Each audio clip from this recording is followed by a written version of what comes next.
this days and times. We ain't talk about the 60s. We talk about right now, so-called 2013. But that's debatable too. I mean, so it's like I don't get it. I mean, it's like right. You want to talk 50 years later, we still dealing with the same bullshit. All right. Well, we still deal with the same people. But I did want to make a correction that we had Dr. Yaffa Bay on with us. But, you know, I saw the video, too, and I also saw the comments that the people were writing on Facebook on the video that was passed around, like, 2,000, 3,000 times or something. Last time I saw it, probably more than that. But I'm looking at the comments, and a lot of people were siding with the police officers. This disturbed me. Those were probably Europeans. No. I thought that too. Really? I did a little investigation, and they were our people. But well, they ain't my people then, okay? Well, you know what I mean. They were melanated people. Let me do that. They were melanated people. They were not the Caucasian people. Okay, I'll say that. And they were saying, well, you know, she should have been belligerent and all this and all that. And I'm thinking, how could you say that when in the video it clearly shows that she had her face to the porch, and he just, not the porch, the wall, the house, and he just up and punched her in the back of her head. She wasn't even. I mean, I'm trying to figure out what made you think that you can just hit her in the back of her head and she didn't do anything to you to do that. That's what got me. His gun and badge is what made him think he could. Okay, his gun and badge is what made him think that he could. And even if she was belligerent, you have to remember, you're being called in on a domestic dispute call. So everybody involved in a domestic dispute is already belligerent or in battle mode in the first place.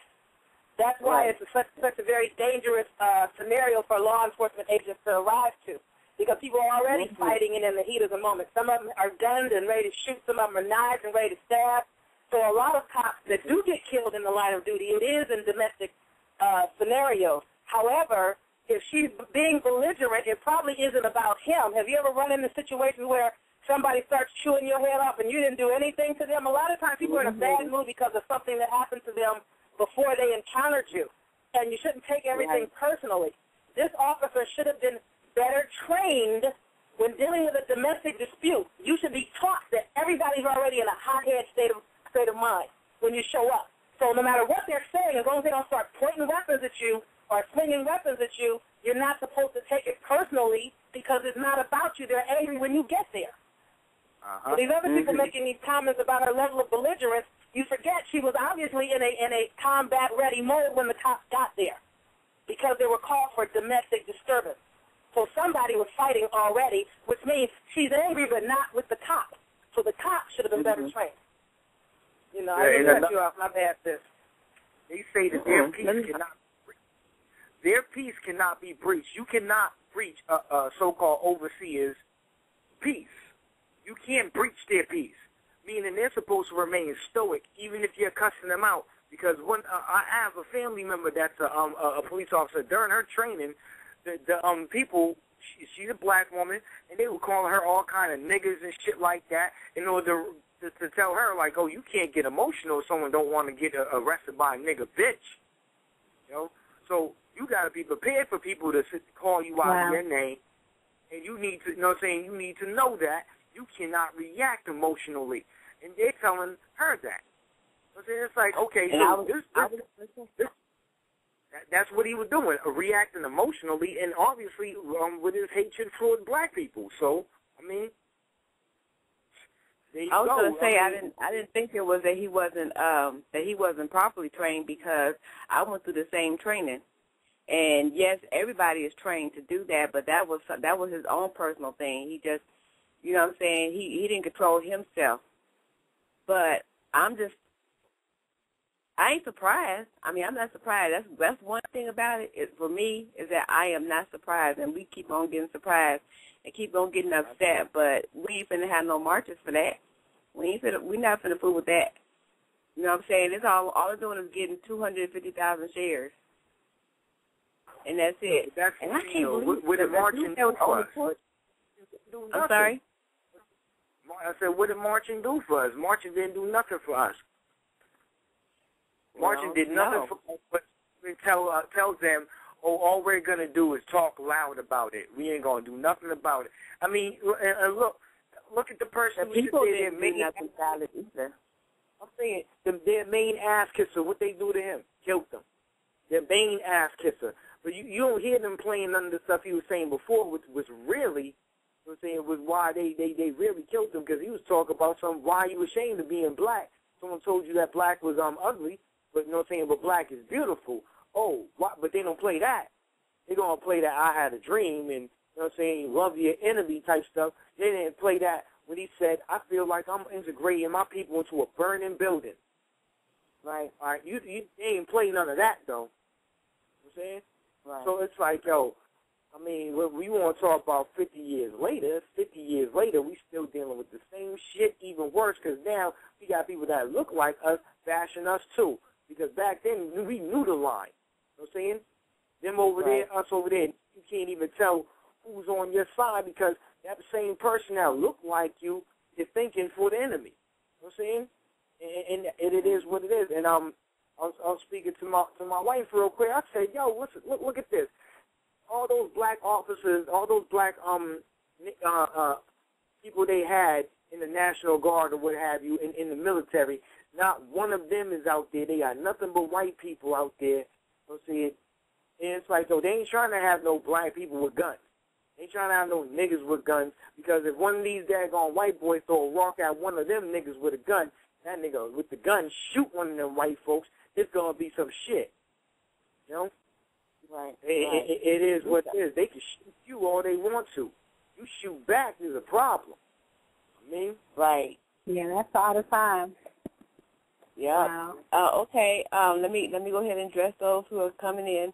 This is Wake the Hell Up Wednesday, and I am one of your hosts, Empress T. You have Kenya Jones, Will Justice, and we have Dr. Yaffa Bay with us. And if you all want to join the round table, let's see. We still got about maybe 20 minutes before we open up the phone lines to you. But here's the number, 646-716-7572. We are talking about any news that we have come across. But if you have some that you don't think we heard of yet, then, call in and give it to us. That's what we're here for. We want to hear from your neck of the woods. So, again, 646-716-7572. Don't forget to press number 1 so I know that you are there. Let me see. I guess it's my turn. Oh, no, I don't know whose turn it is, but I'll go next. This story that I have is a Houston Black Panther leader helps girl arrested for raping 4-year-old. Okay, so this is a melanated girl. Okay, a 10-year-old girl was arrested and charged in June with aggravated rape for allegedly touching a 4-year-old boy inappropriately during a game of doctors and nurses back in April.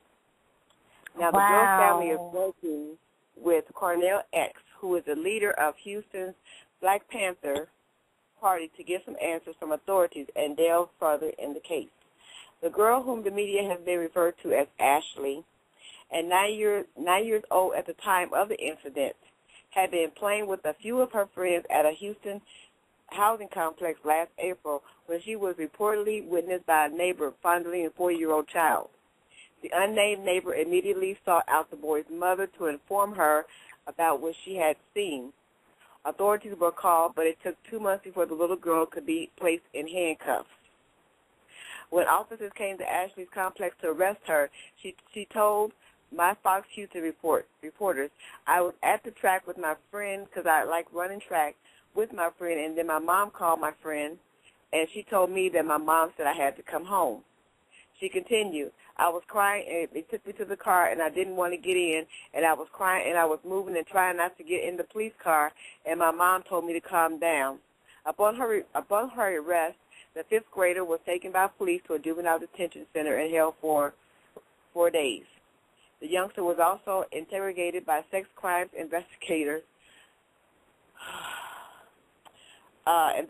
about the incident, but her mother was not allowed to be present.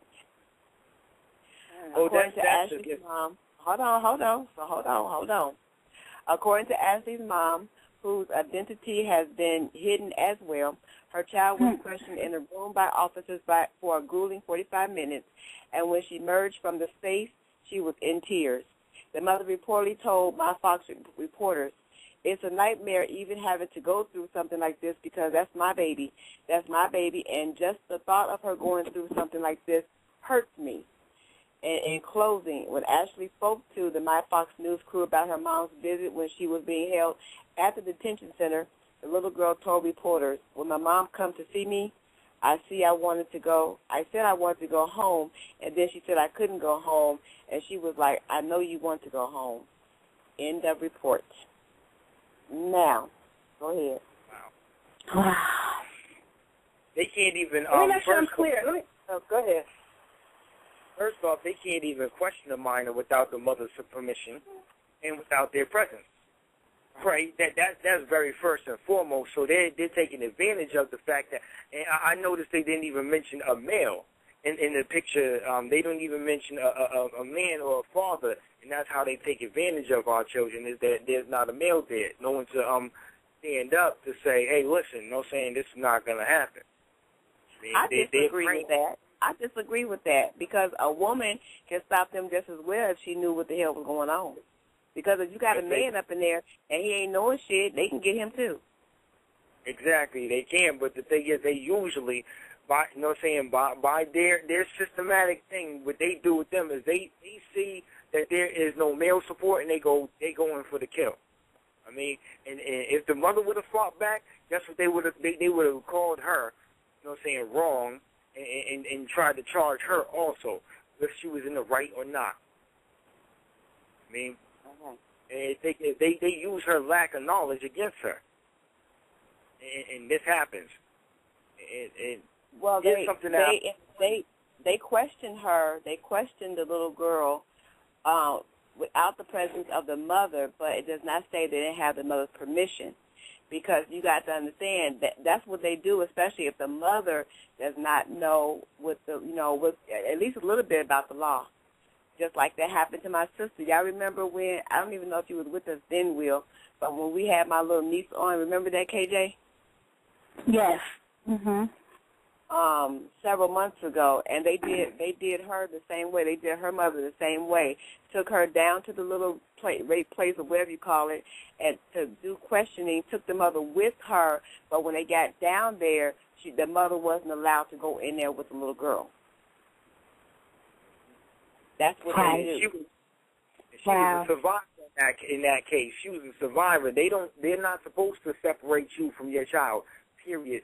Because honestly, let's keep it real. We can't trust the system. And since we talk about Martin Luther King, let's talk about what happened to Rosa Parks before.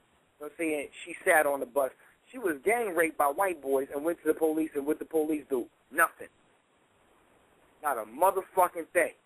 They don't talk about that. And I noticed that in this so-called Black Power movement where people want to keep ranting and raving, they never mention how they abuse and disrespect our women. Matter of fact, you got a lot of these dudes who are so-called liberators disrespecting our sisters right after they turn around and talk about black power and you destroying the black woman. Are you serious? Right. Let's go back. Let's go back to the story real quick. Let's go back to the story before we get too far gone. Dr. Yaffa wanted to say something too. Okay, come on, Dr. Yaffa. Come on. I'm just trying to keep up. Let me make sure I'm clear. You have a 4-year-old little girl that is accused of inappropriately touching a 4-year-old little boy, and that is being classified as rape of the little boy. Is that what you're saying? No, she was 9 at the time. She was 9 then. Yeah, she's 10 now. But she was 9, and she was playing doctors and nurses with a little 4-year-old boy, and she's accused by the neighbor of inappropriately touching the little boy. So, yes, they're now, the neighbor is the parent of the little boy or just some onlooker that saw this? It just says neighbor. Don't say anything about the parent. Okay, you have to keep a couple of things in mind. It's unfortunate that it was taken to the level of accusatory being raped on someone so young, but children are raping other children. Now, in this instance, that's not what happened. It would have been a little more appropriate if they'd have been closer to the same age. However, people forget that children that have not been raped have a tendency to start playing something, and it's like if you're a little girl and you see a little guy